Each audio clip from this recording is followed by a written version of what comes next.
Fritz Sauckel, arquitecto del esclavismo nazi. El Reich necesitaba sangre para el frente y acero para las fábricas. Fritz Sauckel dio ambas cosas.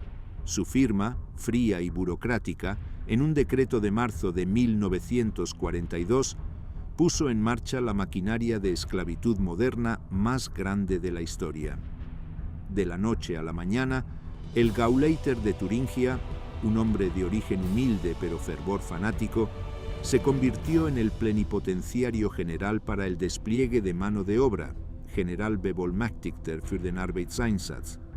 Era el arquitecto de un sistema que secuestraría, deportaría y deshumanizaría a cerca de 7,6 millones de civiles extranjeros, sumados a millones de prisioneros de guerra y reclusos de campos de concentración.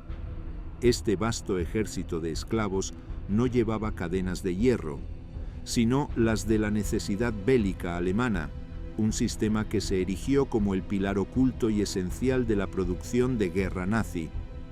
El sistema de Sauckel fue la respuesta directa y brutal a la creciente crisis de mano de obra del Tercer Reich.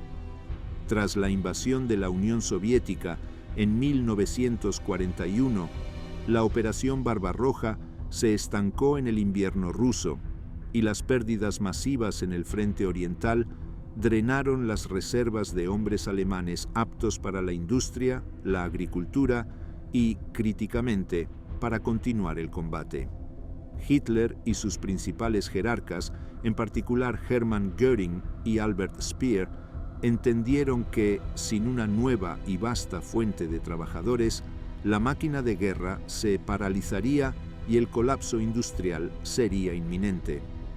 El concepto de Sauckel, respaldado por la ideología racista del Lebensraum, no era solo una solución económica, era una extensión brutal del supremacismo racial. Las razas inferiores del Este, principalmente polacos, soviéticos y más tarde otros eslavos, serían forzadas a trabajar hasta el límite de sus fuerzas, Vernichtung durch Arbeit o exterminio por el trabajo, liberando a la población aria para la lucha y el dominio. La orden era simple, aunque logísticamente compleja: conseguir mano de obra a cualquier precio. Sauckel, con su entusiasmo fanático por el Führer y una eficiencia implacable en la ejecución, organizó un programa de reclutamiento masivo y forzoso a través de la ocupada Europa, desde la costa atlántica hasta las estepas ucranianas. Al principio, se intentó el reclutamiento voluntario, con promesas engañosas de altos salarios, buena comida y seguridad.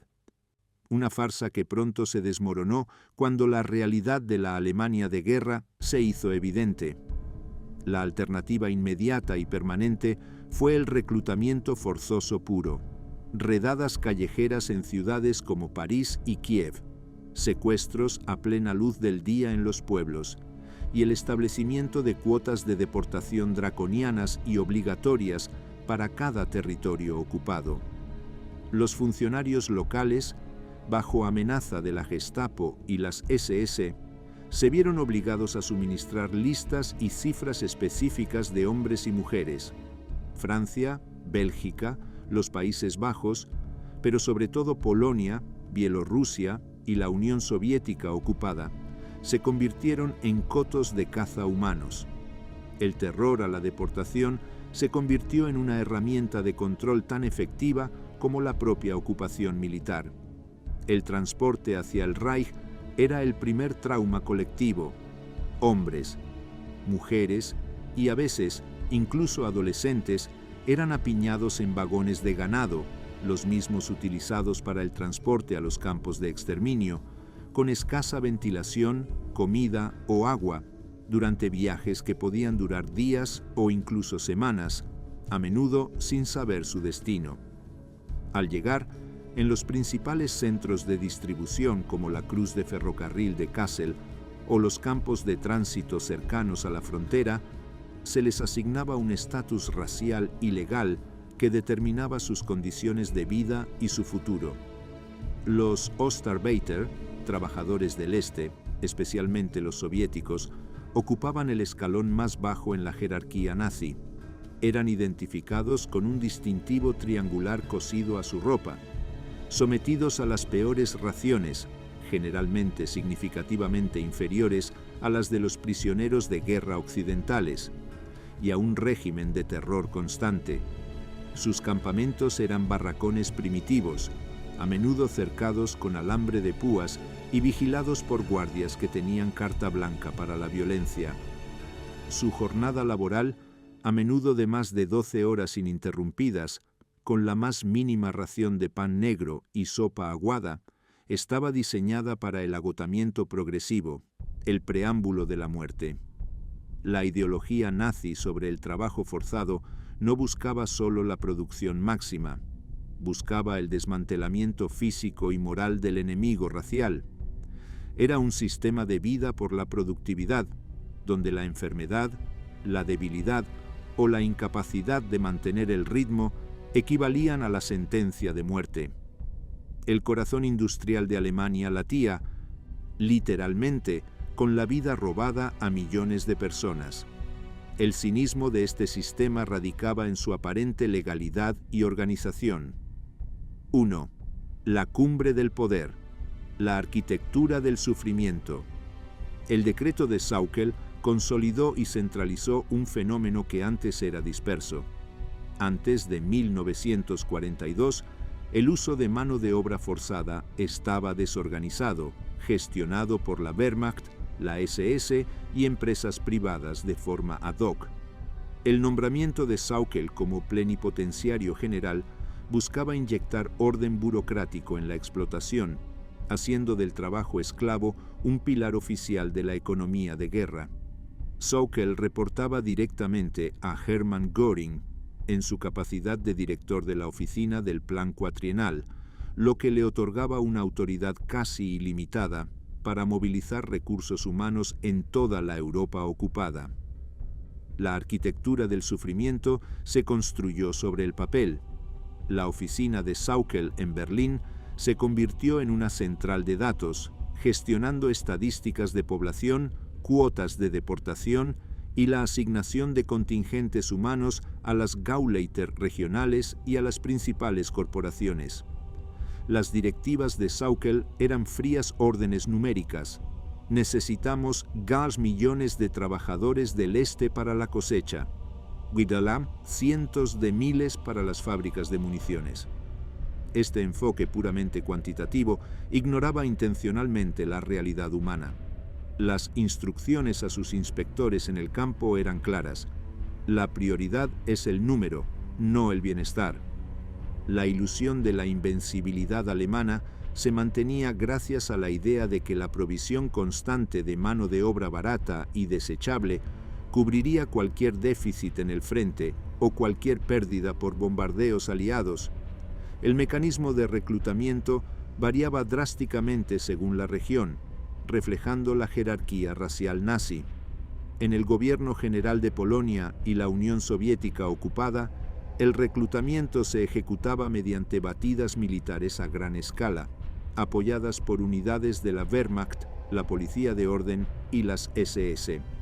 Estas operaciones, a menudo designadas con nombres en clave burocráticos, eran esencialmente operaciones de secuestro masivo. Los documentos de los archivos soviéticos, como los relativos a Bielorrusia y Ucrania, detallan la violencia empleada. Hombres y mujeres sacados a rastras de sus casas, a veces dejando atrás a niños pequeños y reunidos en plazas públicas para el transporte al Reich. La resistencia era aplastada con ejecuciones sumarias.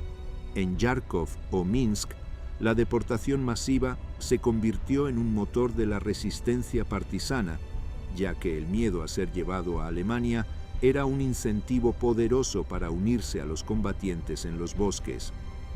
En Europa occidental, el sistema se disfrazó inicialmente con un barniz de legalidad.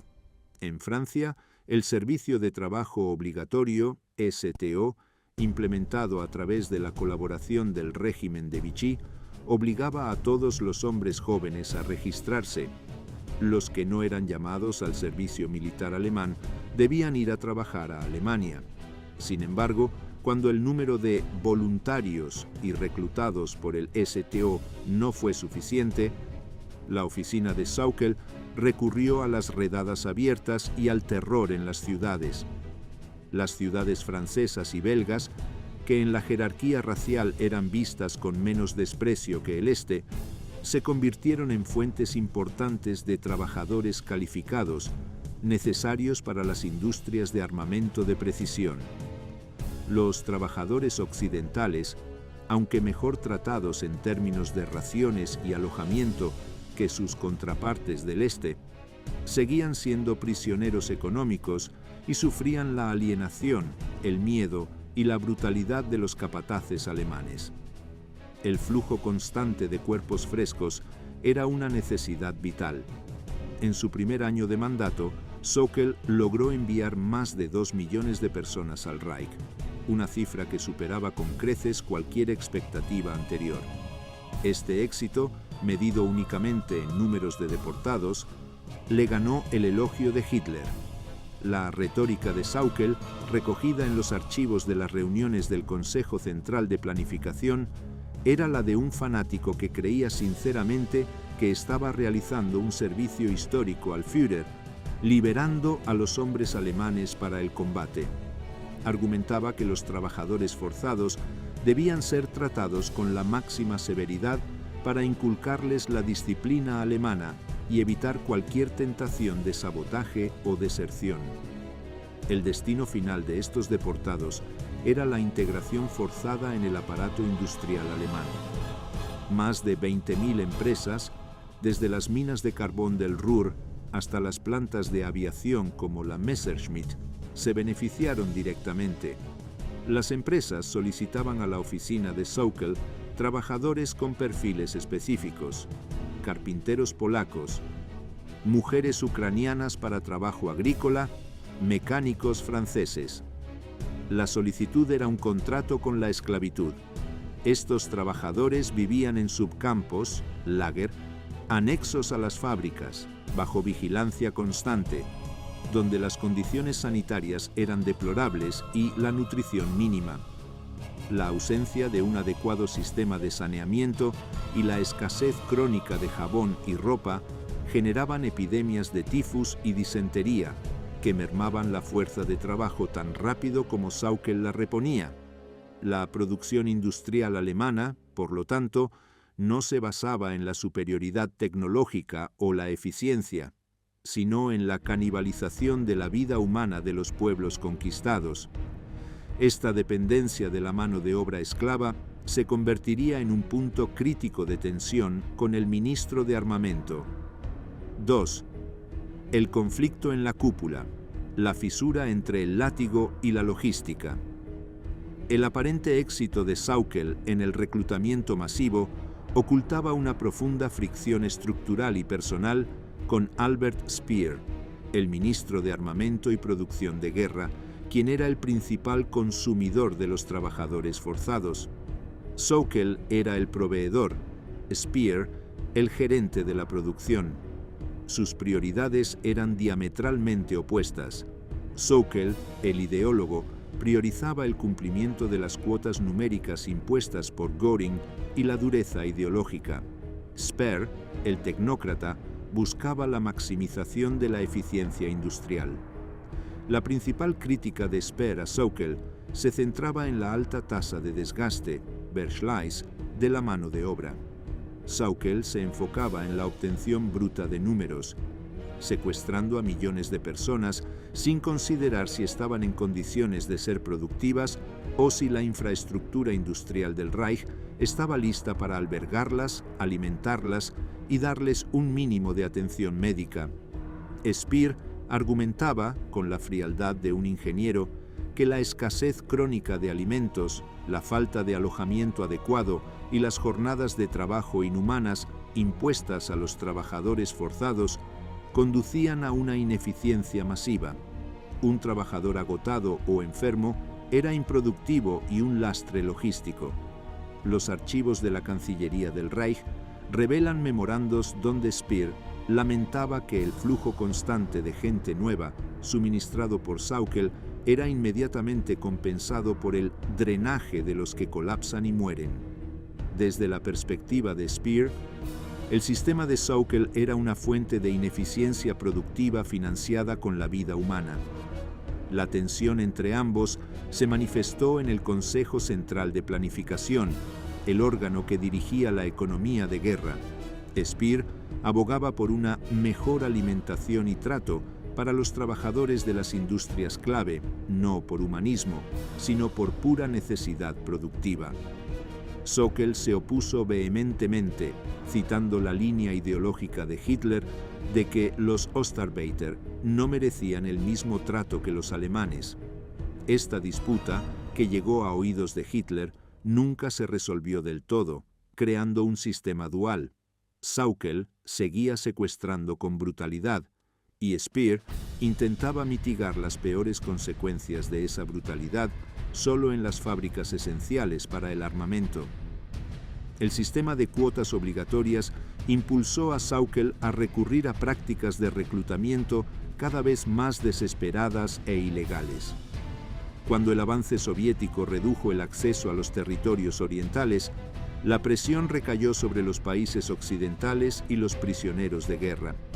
Sauckel ordenó que los prisioneros de guerra soviéticos, a quienes las leyes internacionales protegían nominalmente, fueran recalificados como trabajadores libres del Reich para poder ser utilizados como mano de obra esclava en las fábricas, una flagrante violación de la Convención de Ginebra. Los registros del cuartel general de la Wehrmacht, OKW, confirman que cientos de miles de prisioneros soviéticos, ya diezmados por el hambre en los campos de detención, fueron transferidos a la jurisdicción de Sauckel. En los territorios ocupados que aún controlaba Alemania, las batidas se volvieron indiscriminadas. La tristemente célebre operación Geu-Aktion, Acción Eno, de 1944 en el este, por ejemplo, fue una cacería para secuestrar a decenas de miles de adolescentes y niños para el trabajo en Alemania. La justificación burocrática era que estos jóvenes eran necesarios para las fábricas de municiones. La realidad era que Sauckel estaba raspando el fondo del barril demográfico. Además de la Wehrmacht y los administradores locales, la SS de Heinrich Himmler desempeñó un papel crucial en el sistema de esclavitud. Himmler, a través de sus empresas económicas como la Deutsche Wirtschaftsbetriebe, DW, era tanto proveedor como usuario de mano de obra esclava, especialmente de los prisioneros de campos de concentración. Aunque Sauckel se ocupaba formalmente de los civiles, la SS le suministraba regularmente prisioneros. Este suministro era a menudo el más mortal. Empresas como IG Farben construyeron la gigantesca planta química Buna en Auschwitz-Terse-Monowitz con el conocimiento explícito de que los prisioneros eran obligados a trabajar hasta el agotamiento mortal, un claro ejemplo del exterminio por trabajo que la SS y los industriales alemanes compartían. La interconexión entre las cuotas de Sauckel y el suministro de prisioneros de Himmler demostró que el Arbeitseinsatz era indistinguible, en la práctica, del genocidio económico. La vida de los trabajadores forzados era una existencia en el umbral constante de la muerte, definida por la explotación sistemática que Sauckel había institucionalizado. La expansión del sistema de esclavitud se convirtió en un indicio de la desesperación final del Reich. En lugar de racionalizar la producción, el liderazgo nazi optó por la simple canibalización de los recursos humanos de Europa. 3. La cosecha de la desesperación. El reclutamiento se vuelve cacería. A partir de 1943, el punto de inflexión de la guerra, el sistema de Sauckel entró en una fase de agresión descontrolada. La derrota en Stalingrado, seguida por la pérdida del norte de África y el revés en Kursk, significaron no solo la pérdida de territorios, sino también una sangría demográfica que la población alemana ya no podía reponer. Esta situación elevó la demanda de producción de armamento de Speer, pero simultáneamente redujo el área de reclutamiento de Sauckel. La presión sobre su oficina se multiplicó, transformando la ya brutal política de reclutamiento en una cacería humana a escala industrial en los territorios restantes. Las cuotas de Sauckel se hicieron insaciables. Los informes de los administradores regionales a Berlín mostraban una resistencia creciente que obligaba a las fuerzas de ocupación a utilizar la fuerza bruta sin paliativos. En muchas zonas de Francia, Bélgica y el este, la población civil desaparecía en los bosques al menor rumor de una redada, lo que engrosó significativamente las filas de los movimientos de resistencia y obligó a las deportaciones a asemejarse a operaciones de rastreo militar. La Wehrmacht y las SS colaboraban estrechamente con la oficina de Sauckel, usando el reclutamiento como un medio para desestabilizar la retaguardia de los países ocupados y alimentar simultáneamente la maquinaria de guerra. La complicidad de las administraciones locales, obligadas a proporcionar listas y apoyo logístico para evitar represalias brutales, también formó parte de la red de terror. En el corazón del Reich, la distribución de la mano de obra forzada revelaba la complicidad total de casi todo el aparato económico alemán. No solo las industrias pesadas, Krupp, Thyssen, y químicas, IG Farben, se beneficiaban. Granjas, oficinas administrativas e incluso hogares privados alemanes solicitaban Ostarbeiter para el trabajo doméstico y agrícola. Los archivos empresariales de la posguerra confirmaron que la explotación era la norma y que los ejecutivos alemanes eran plenamente conscientes de las condiciones inhumanas. Los trabajadores forzados vivían bajo una disciplina cuasi militar, a menudo alojados en subcampos o barracones anexos a las fábricas, llamados Fremdarbeiterlager. La gestión del día a día, incluida la distribución de alimentos y los castigos, quedaba en manos de los capataces alemanes o los capos, prisioneros supervisores de la SS, que ejercían un poder absoluto e indiscutible sobre sus víctimas, a menudo con la aquiescencia de la dirección de la empresa. El destino de estos millones de personas estaba ligado intrínsecamente a la solución final. Si bien Sauckel se enfocó principalmente en el reclutamiento de civiles, el sistema de campos de concentración de las SS gestionaba y alquilaba mano de obra judía y de otros grupos perseguidos.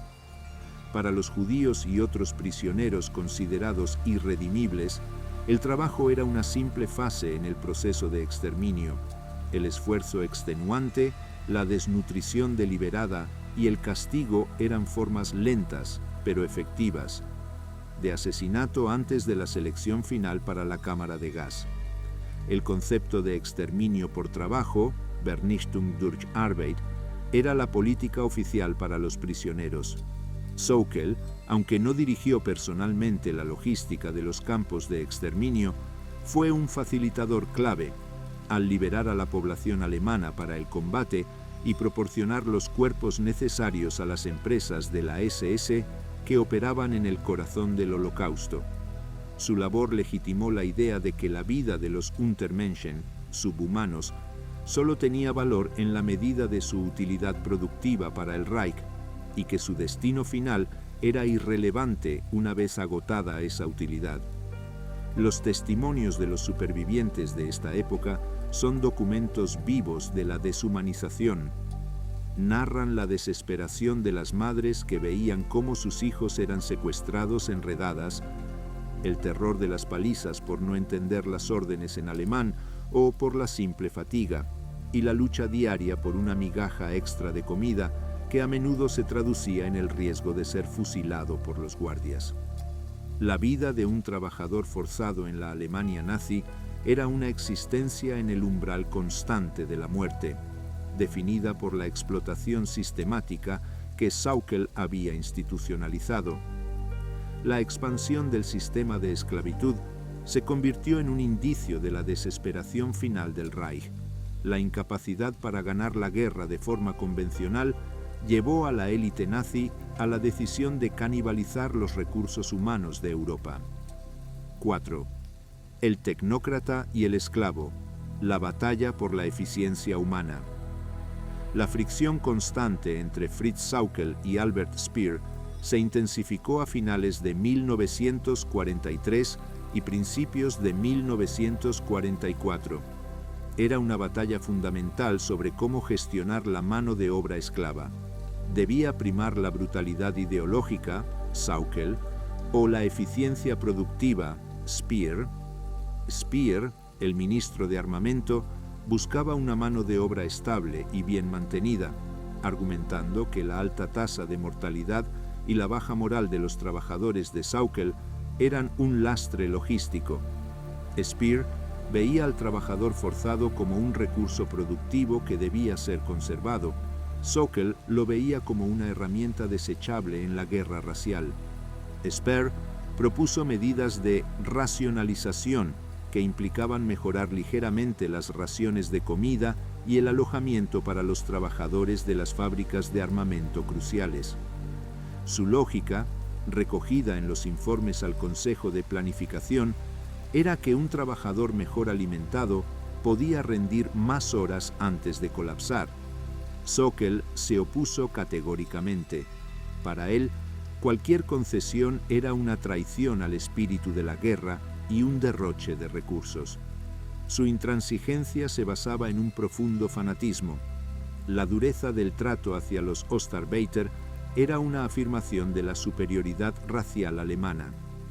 La disputa era conocida por Hitler, quien, con su habitual política de divide et impera, permitía que ambos operaran, creando un sistema que era a la vez brutal e inherentemente caótico.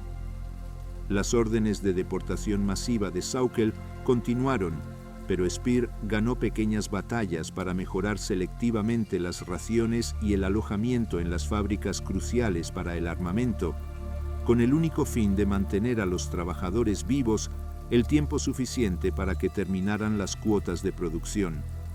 Esto generó una disparidad extrema en las condiciones.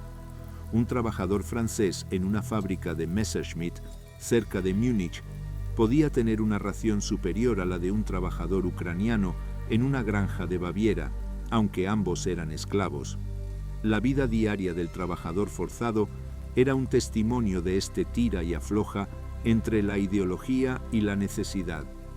En los campamentos peor gestionados, las enfermerías estaban vacías de medicamentos y la enfermedad, especialmente la tuberculosis y la disentería, se propagaba rápidamente.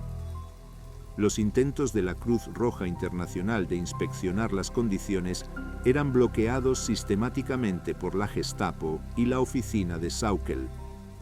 La única esperanza de supervivencia para muchos era, paradójicamente, la posibilidad de ser asignados a un trabajo considerado esencial por Speer, lo que podía significar una escasa recompensa o la reubicación en un subcampo menos mortal.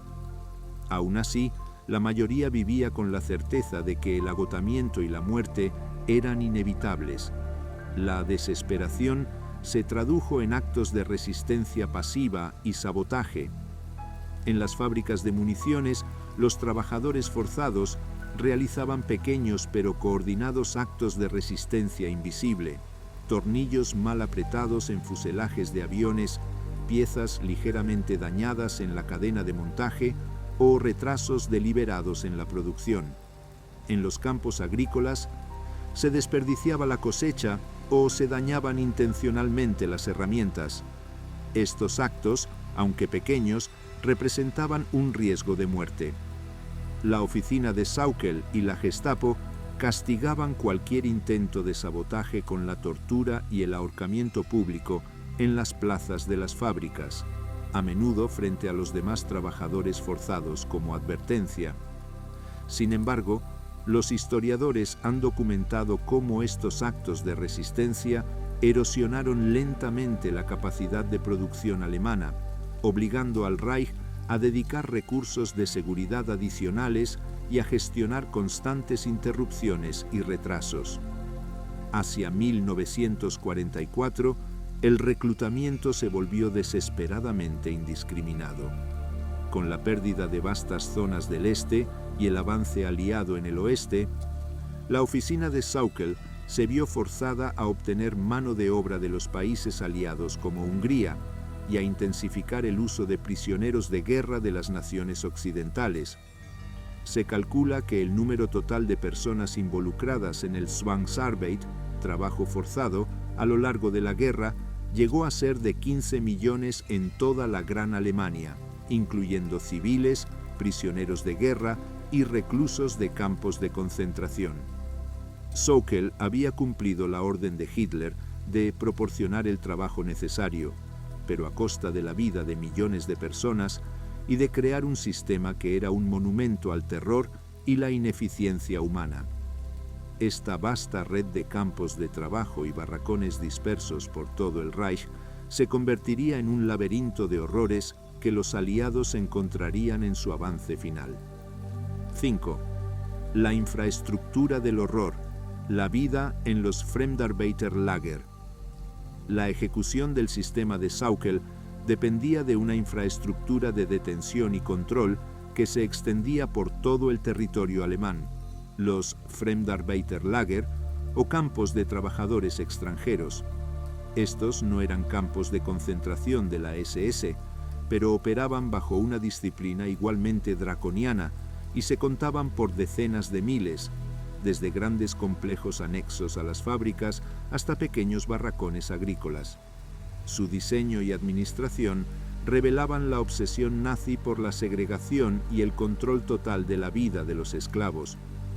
El diseño de un lager típico era simple: barracones de madera abarrotados, cercados con alambre de púas, una única puerta de acceso vigilada y un puesto de control que regulaba cada salida e ingreso.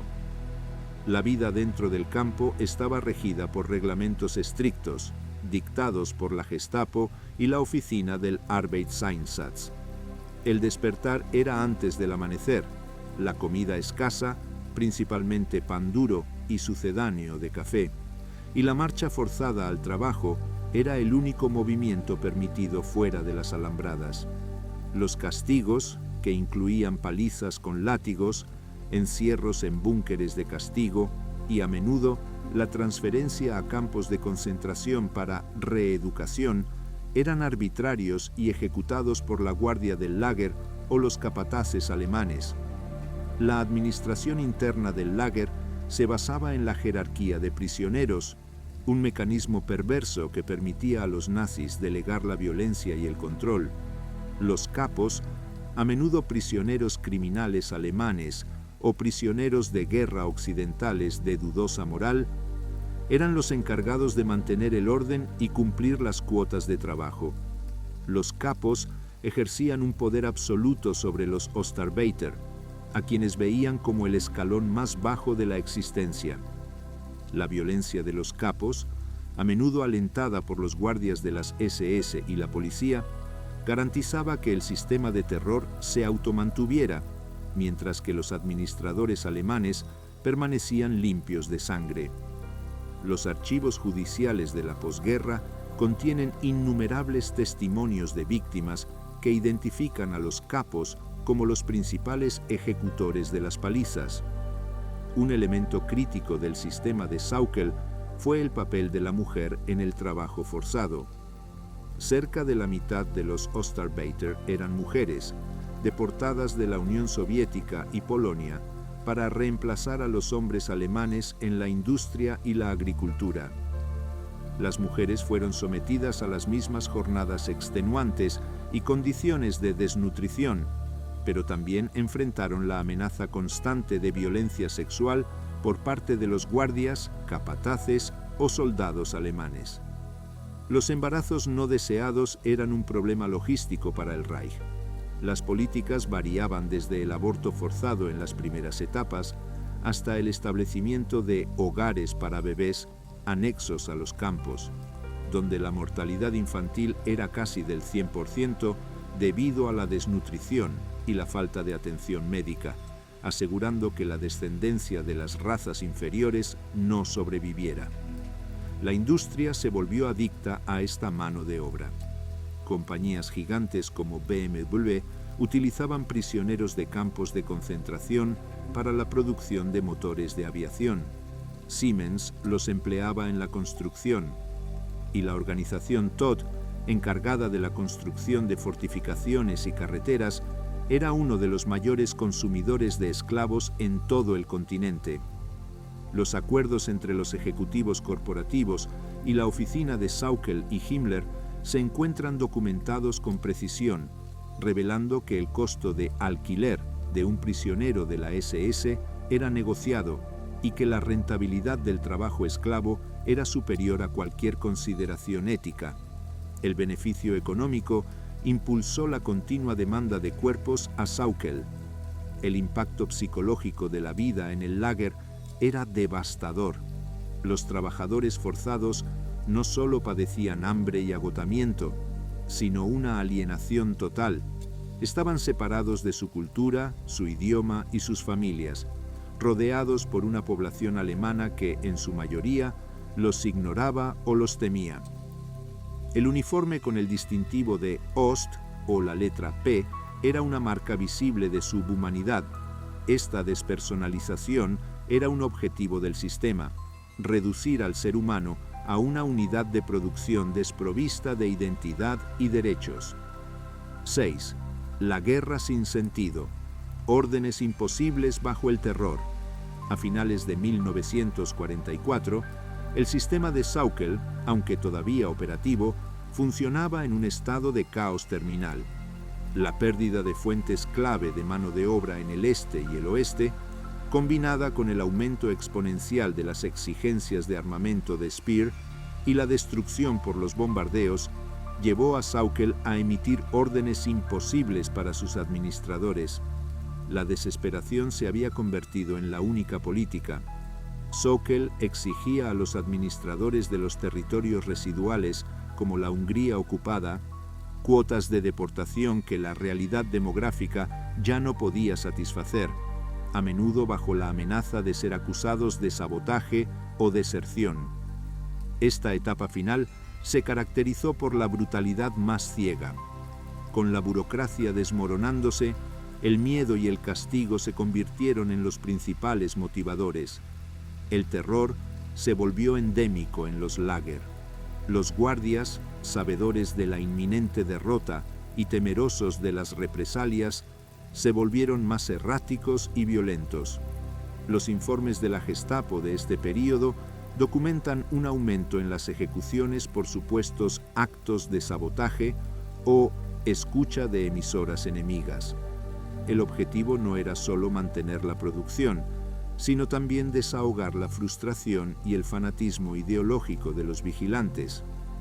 En respuesta a este terror, la resistencia activa y pasiva de los trabajadores forzados se intensificó. Aunque el sabotaje era castigado con la muerte, las formas de resistencia se volvieron más organizadas. Los prisioneros en fábricas de municiones establecieron redes clandestinas para pasar información a la resistencia o para organizar huidas. La resistencia pasiva, el acto de reducir la velocidad de producción, esconder herramientas o fingir enfermedades, cuando era posible sin ser asesinado, se convirtió en una forma silenciosa de guerra. Este tipo de resistencia fue fundamental, ya que al ralentizar la producción de armamento, se impactaba directamente en la capacidad bélica de la Wehrmacht. Los estudios históricos demuestran que la moral y la ineficiencia de los esclavos fueron un factor contribuyente, aunque no determinante, en el fracaso de la producción alemana tardía. La complicidad de la población civil alemana con el sistema de Sauckel también salió a la luz durante este período. Aunque los nazis intentaron aislar a los trabajadores forzados, la escala masiva del Arbeitseinsatz hizo que su presencia fuera imposible de ignorar. Los Ostarbeiter trabajaban en granjas familiares, en la limpieza de escombros de las ciudades bombardeadas y eran vistos a diario en las calles, marcados con sus distintivos. La mayoría de la población alemana eligió la indiferencia activa, aceptando los beneficios de la mano de obra barata y evitando cualquier contacto o ayuda. Esta actitud era facilitada por la propaganda nazi, que los presentaba como subhumanos o criminales. Sin embargo, los archivos policiales también registran casos aislados de alemanes que ayudaron a los trabajadores forzados con comida o refugio, actos de desafío que eran severamente castigados con el envío a campos de concentración. La desintegración del sistema de Sauckel en el frente occidental comenzó con la ofensiva aliada de 1944. Con el avance aliado, los administradores de los Lager en Francia, Bélgica y el oeste recibieron órdenes de evacuar a los trabajadores forzados hacia el interior del Reich, dando inicio a las primeras marchas de la muerte en el oeste. Esta movilización final, lejos de ser un acto logístico, era la última purga. El objetivo era evitar que los trabajadores contaran la historia del Arbeitseinsatz y que la mano de obra cayera en manos de los aliados. La vida de los esclavos, una vez más, fue subsumida en la retirada militar, convirtiéndose en víctimas colaterales, primero, y luego en el objetivo deliberado de la crueldad final. 7. El día de la entrega. El Reich se rinde por partes. Con los aliados cerrándose implacablemente sobre el Reich desde el este y el oeste, en 1944 y 1945, el sistema de trabajo forzado de Sauckel comenzó su inevitable desmantelamiento, pero no de una forma organizada, sino mediante el caos, la desesperación y el terror.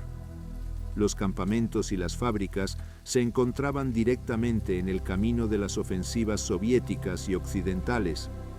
La oficina de Sauckel, ahora operando bajo el signo de la derrota inminente, recibió la orden de trasladar a los trabajadores forzados a zonas más seguras, lejos del alcance de las bombas y las tropas enemigas.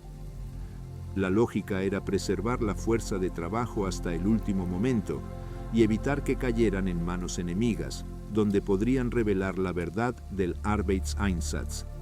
Este proceso de evacuación dio lugar a las infames marchas de la muerte. Con la infraestructura de transporte alemana colapsando bajo los bombardeos aliados y con la prioridad en el transporte de tropas y equipos, los millones de esclavos fueron obligados a caminar cientos de kilómetros a través de la Alemania en ruinas, en pleno invierno. Los grupos de Ostarbeiter y prisioneros de campos de concentración, a menudo con escasa comida, sin ropa adecuada y enfermos, fueron conducidos en columnas bajo la vigilancia de la SS. Los testimonios de los supervivientes describen escenas de horror absoluto. Aquellos que caían por agotamiento, enfermedad o congelación eran fusilados inmediatamente por los guardias de la SS y la Wehrmacht. Las marchas no eran simplemente un traslado logístico, sino una última manifestación del exterminio por trabajo, el último esfuerzo por usar los cuerpos de las víctimas hasta el último momento. Los informes de los tribunales de la posguerra revelaron fosas comunes improvisadas a lo largo de las rutas de estas marchas, y las estimaciones sugieren que cientos de miles de personas murieron solo durante este proceso de evacuación final. La ideología de Sauckel de que el trabajador era un recurso gastable se llevó a su conclusión más brutal. Mientras tanto, en la burocracia en retirada, Sauckel continuaba con el ejercicio final de su mandato: intentar salvar su reputación y eludir la responsabilidad.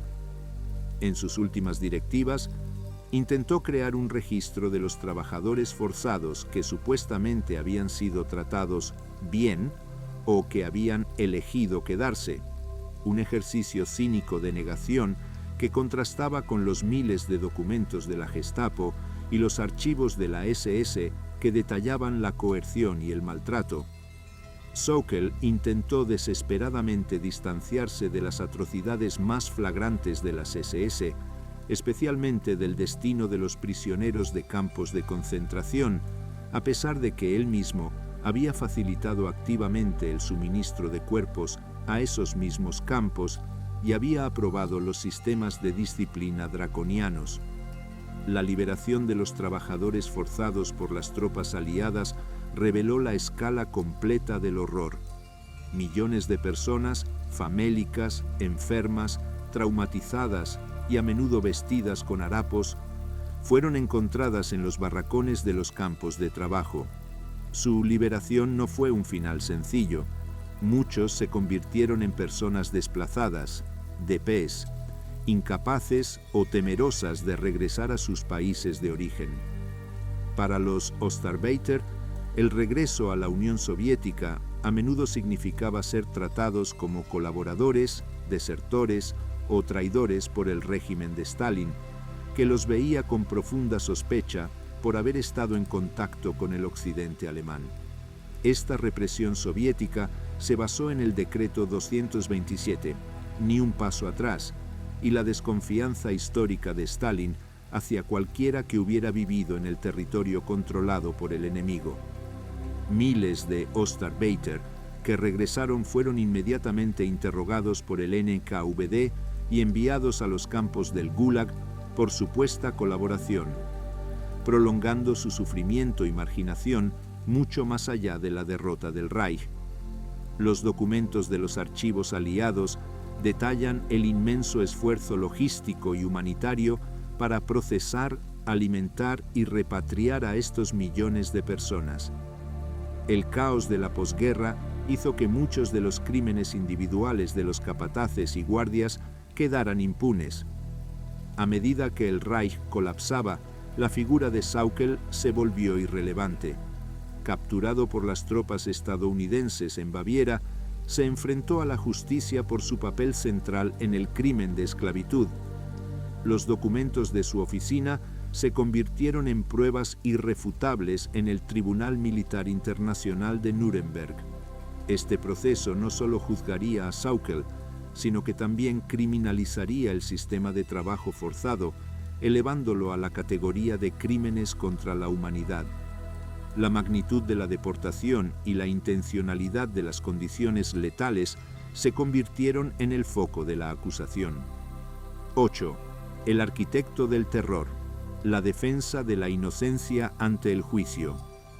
El 20 de noviembre de 1945, Fritz Sauckel se sentó en el banquillo de los acusados en Nuremberg, un hombre que, a pesar de su título pomposo, parecía pequeño, desaliñado y ordinario junto a jerarcas como Göring. La acusación del Tribunal Militar Internacional lo señaló como el principal responsable de la esclavización, deportación y maltrato de millones de personas, un crimen que la Fiscalía equiparó a la piratería de la era moderna.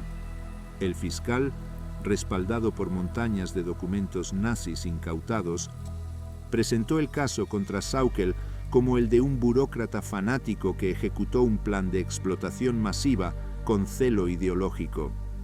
La estrategia de la defensa de Sauckel fue la negación absoluta de la intencionalidad criminal y la desviación de la responsabilidad hacia Hitler y Göring. Su abogado, Robert Servatius, intentó presentarlo como un mero ejecutor de órdenes superiores, un organizador del trabajo que simplemente intentó satisfacer las demandas de la industria alemana en tiempo de guerra. Sauckel, con una mezcla de petulancia y victimismo, se describió a sí mismo ante el tribunal como un amigo de los trabajadores, que solo buscaba proporcionarles un empleo útil que, según su versión distorsionada, era mejor que la inactividad en sus países devastados por la guerra o el hambre. Su argumento central era que había actuado de buena fe, bajo el principio de Führerprinzip, y que sus acciones eran puramente económicas y no ideológicas. Sin embargo, las pruebas documentales eran irrefutables y abrumadoras. La Fiscalía presentó los memorandos de Sauckel, que exigían abiertamente la deportación forzada bajo amenazas de castigo a los administradores que no cumplieran.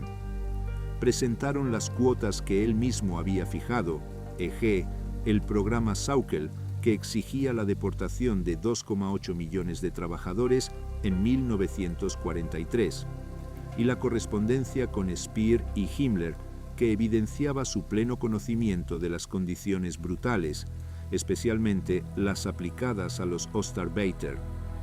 Los fiscales también presentaron los testimonios de los supervivientes, leídos en la sala, que pintaron un cuadro de terror que desmantelaba cualquier pretensión de humanidad en el sistema de Arbeitseinsatz. Ex trabajadores forzados describieron las palizas, el hambre constante, las ejecuciones sumarias por sabotaje y la vida en el alambre de púas.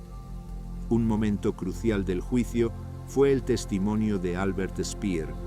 Speer, buscando salvarse de la horca, aunque sin éxito total, admitió la rivalidad con Sauckel y corroboró que las condiciones de vida de los trabajadores forzados eran inaceptablemente malas, lo que afectaba la producción.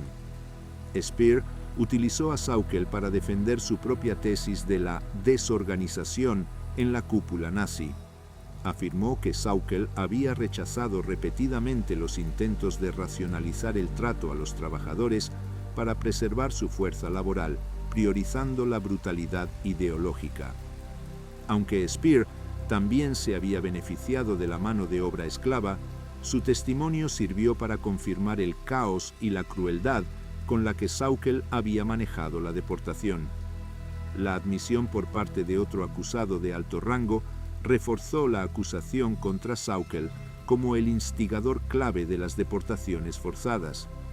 La negación de Sauckel no solo se enfocó en las deportaciones, también intentó minimizar su conocimiento de las atrocidades de los campos de concentración y del Holocausto. Los documentos de su época como Gauleiter de Turingia, sin embargo, demostraron que estaba al tanto del asesinato de pacientes psiquiátricos en el programa T4 y había defendido activamente tales políticas de eutanasia. Los jueces observaron que la disposición de Sauckel a utilizar mano de obra esclava de los campos de concentración de las SS lo hacía cómplice directo de la política de exterminio. El tribunal no solo juzgaba a un hombre, sino que estaba sentando un precedente legal internacional. La esclavitud en tiempo de guerra y la deportación de civiles a campos de trabajo era un crimen contra la humanidad que superaba el principio de obedecer órdenes. Los millones de vidas que él había considerado simples unidades de trabajo fueron la prueba. 9. El veredicto de la historia. La horca y el legado del esclavo moderno. El 1 de octubre de 1946, el Tribunal Militar Internacional dictó sentencia contra los principales criminales de guerra nazis. Fritz Sauckel fue declarado culpable de los cargos 3, crímenes de guerra, y 4, crímenes contra la humanidad. La Corte determinó que su papel como plenipotenciario general para el despliegue de mano de obra lo hacía directamente responsable de planificar y ejecutar la deportación de millones de civiles a Alemania, donde fueron sometidos a condiciones de esclavitud, desnutrición y maltrato. El argumento de la defensa de que solo cumplía órdenes fue rechazado de plano, al no existir evidencia de coerción contra Sauckel para llevar a cabo sus funciones. La sentencia fue la más alta, la muerte en la horca. Sauckel fue ejecutado en la prisión de Nuremberg en las primeras horas del 16 de octubre de 1946. Al subir al cadalso, Sauckel, el último en ser ejecutado de la noche, supuestamente gritó que moría como un inocente, a pesar de que sus propias firmas en los documentos de deportación demostraban lo contrario. Su ejecución, como la del resto, fue la culminación de un proceso legal que buscaba establecer la responsabilidad individual por crímenes de Estado masivos. Su cuerpo, junto con el de los demás ejecutados y el de Hermann Göring, que se había suicidado horas antes, fue incinerado y las cenizas fueron esparcidas en un afluente del río Isar para evitar que cualquier tumba se convirtiera en un lugar de peregrinación o culto neonazi. La condena de Sauckel tuvo un profundo impacto legal e histórico. Estableció la deportación forzada y el trabajo esclavo como crímenes internacionales graves, sentando las bases para futuros juicios por crímenes de guerra. Más importante aún, el juicio de Nuremberg. Utilizando los propios documentos de Sauckel, abrió las puertas a la investigación de la complicidad corporativa. Se demostró que el sistema de trabajo forzado no era solo un proyecto de las SS o del partido nazi, sino que había sido vital para la economía de guerra, con miles de empresas alemanas beneficiándose directamente de la explotación y la muerte. Esto condujo a procesos posteriores, como los juicios de la Concha, de la IG Farben y el juicio de Krupp, donde ejecutivos de las empresas que utilizaron esclavos también fueron condenados. Este precedente legal obligó a las corporaciones a enfrentar su papel en la maquinaria de guerra nazi. El legado de Sauckel no reside solo en su ejecución, sino en el destino de los millones de supervivientes. En la posguerra, la vida de los extrabajadores forzados estuvo marcada por el trauma físico y psicológico. Muchos, especialmente los Ostarbeiter, regresaron a sus hogares en el bloque soviético solo para ser marginados por sus propios gobiernos o por la población. El régimen de Stalin los veía con profunda sospecha y, en muchos casos, los internó en campos de trabajo soviéticos, acusados de haber sido contaminados por el fascismo alemán o de haber colaborado. Esta represión soviética se basó en el Decreto 227, ni un paso atrás, y la desconfianza histórica de Stalin hacia cualquiera que hubiera vivido en el territorio controlado por el enemigo.